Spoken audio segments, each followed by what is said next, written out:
to the soles of his feet.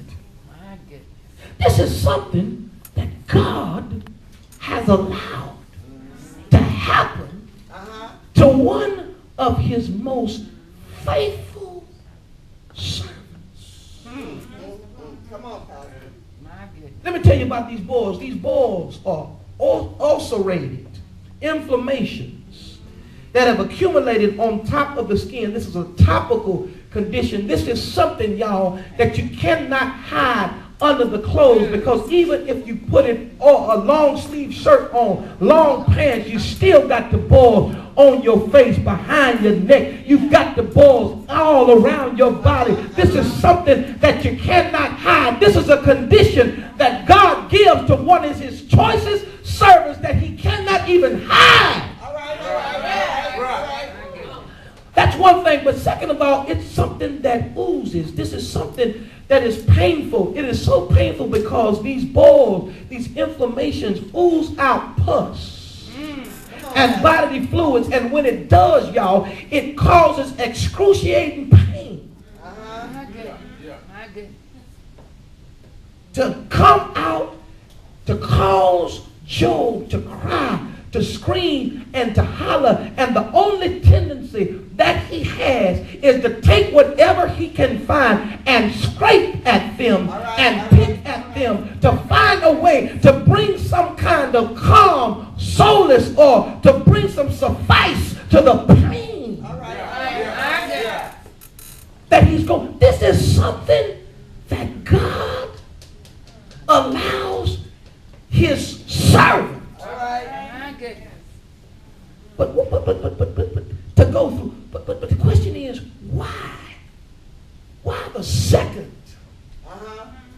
attack on Job's life? Come on. I can understand that you want to make music out of my misery. I can understand that you can trust me for trouble, but I passed that test. Why Come on, Pastor. Come on. do I have to go through this second test?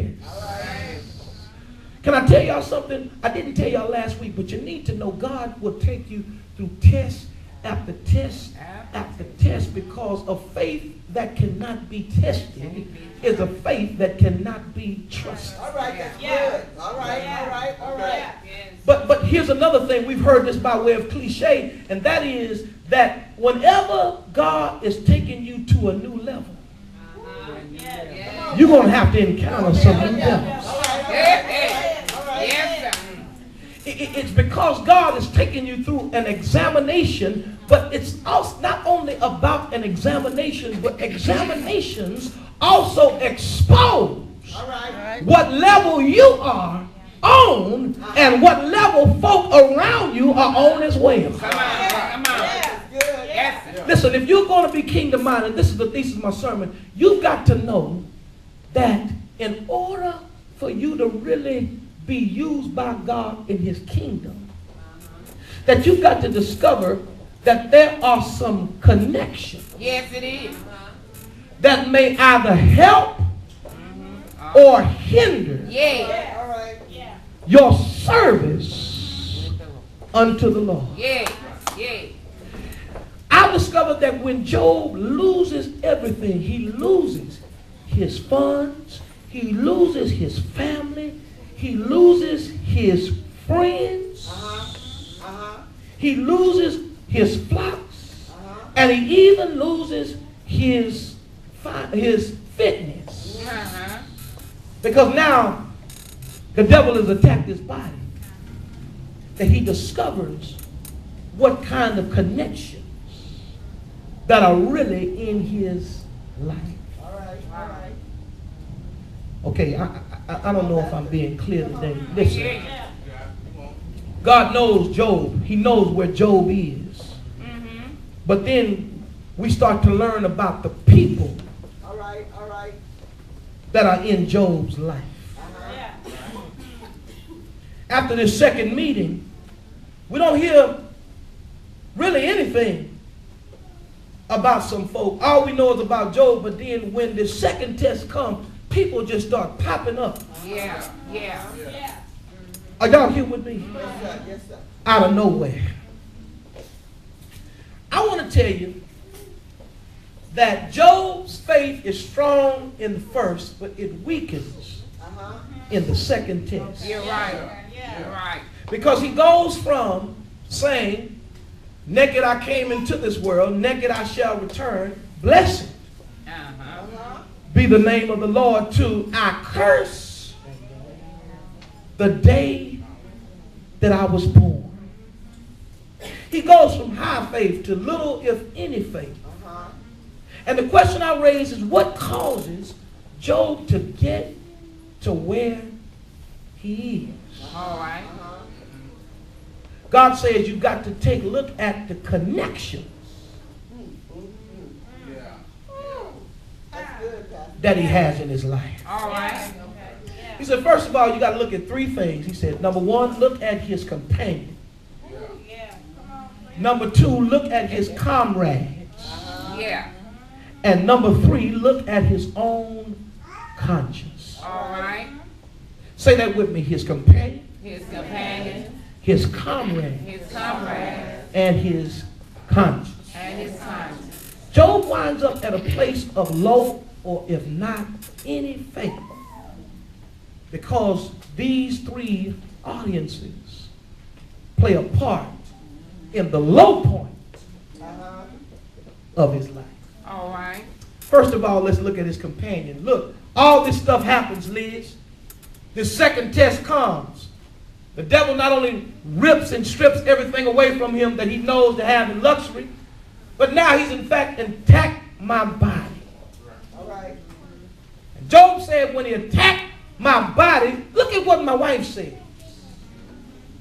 She says when she sees what her husband has become, curse God and die. Y'all been reading this? Yeah.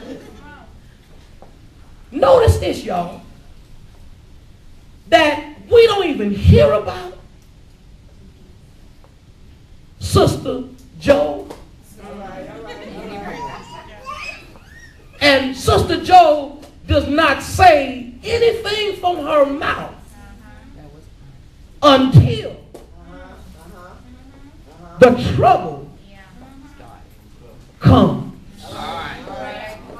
Oh, y'all, I'm going to take my jacket off. I want to uncover this thing. Listen, she ain't got nothing to say until the mansion is gone.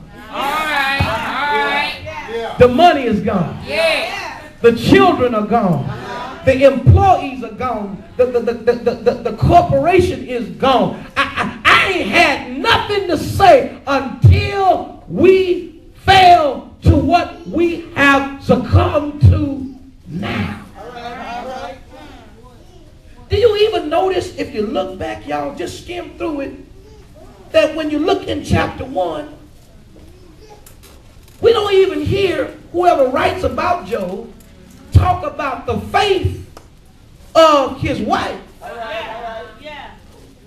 All we know is about the faith of Job. You're right. I'm going somewhere with this. Yeah.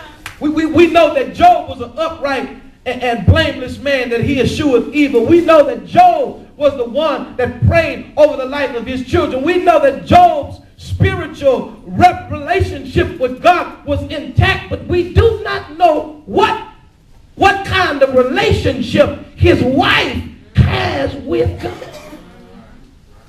But she kind of tells on herself, doesn't she? She's silent during success. Right. But she's very vocal during a storm. Yeah. And when she opens up her mouth, she does not say, baby, let's trust in God. Yeah.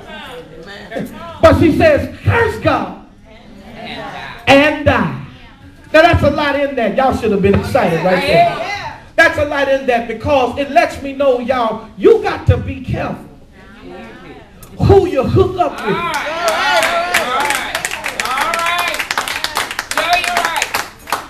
Now. Can I be pastor for a minute? Come on. Don't, well, you ain't got no excuse